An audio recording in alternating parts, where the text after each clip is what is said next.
Well, I thought this movie was going to be good. And I'm really feeling sorry for Micheal Fassbender at the moment, because the previous 2 films he's been in haven't been very good. Especially Assassin's Creed. You all remember that movie, right? Probably not. And that is a good thing.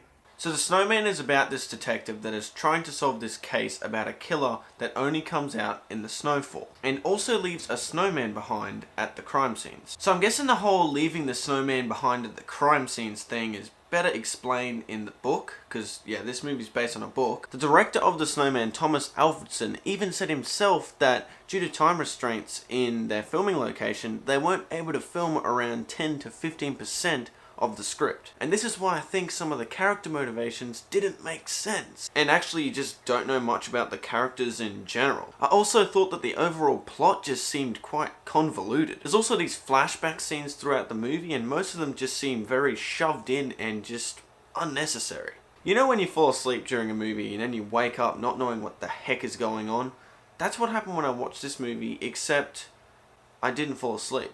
It is very evident that there are chunks missing in this film. So the main character played by Micheal Fassbender is this detective, and he's meant to be this really good detective, but he never proves that he's a good detective. The best detective work he basically does in this film is steal some documents and reads them.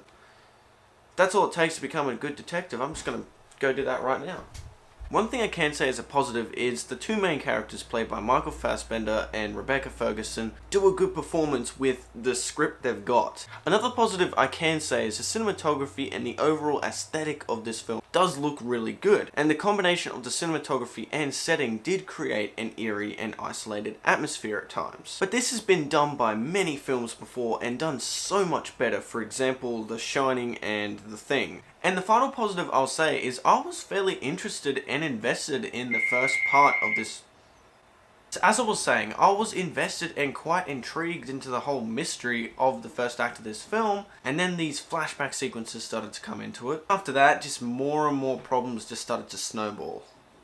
See what I did there? So that's really it for the positives. It does really make me wonder how much better this film would have been if that 10 to 15% was actually filmed and put into the movie. But I guess we'll probably never know. So I'm going to give The Snowman a 2 out of 5. Going into this film, I did not think I would give this movie an under average rating. So that is my review of The Snowman. If you've seen the film, I'd be curious to hear your thoughts down in the comments below. And if you enjoyed this video, consider hitting this button here and all the subscribe button down below. And I'll catch you folks in the next one.